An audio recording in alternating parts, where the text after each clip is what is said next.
Good afternoon. Hi, people. Yes, more physics stuff. Someday I'll be giving up on this someday soon. I'll be doing music videos and stuff like that someday when I'm not so preoccupied with physics, but right now still.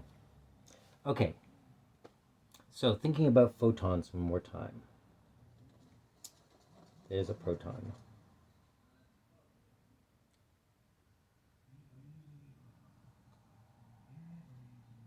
Not very symmetrical. That'll do.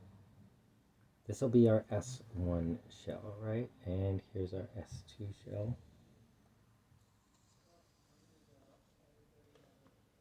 Okay, and here's space. And space is, let's consider this, space is a bunch of, if there was nothing else, let's just say there's a bunch of like randomly directed space, right?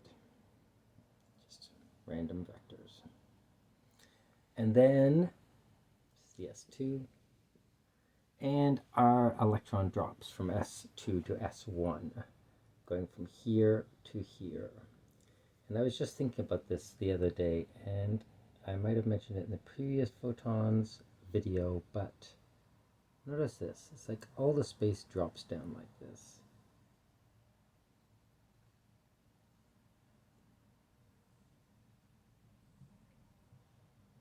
Notice that this is essentially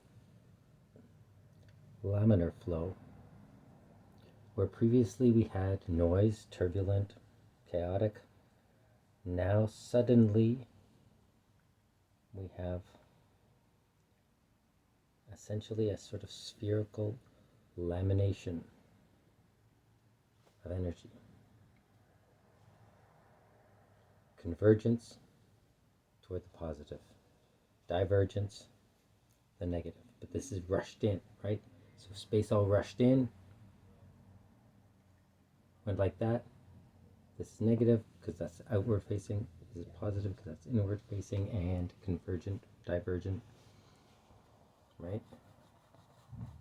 So right, space rushes in and then smacks into it. This creates this stretch, moves out here because that's where these came from. So now all this space has to laminate itself,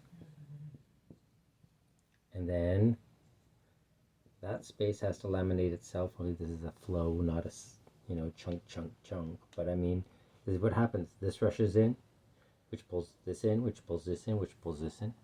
An implosion sphere. But it was just this aspect of the lamination sort of movement, the fact that all of these are parallel, right? So if this was electrical flow, this is positive, this is negative, negative flowing to positive. There we go, right hand turn. There we go. Like this.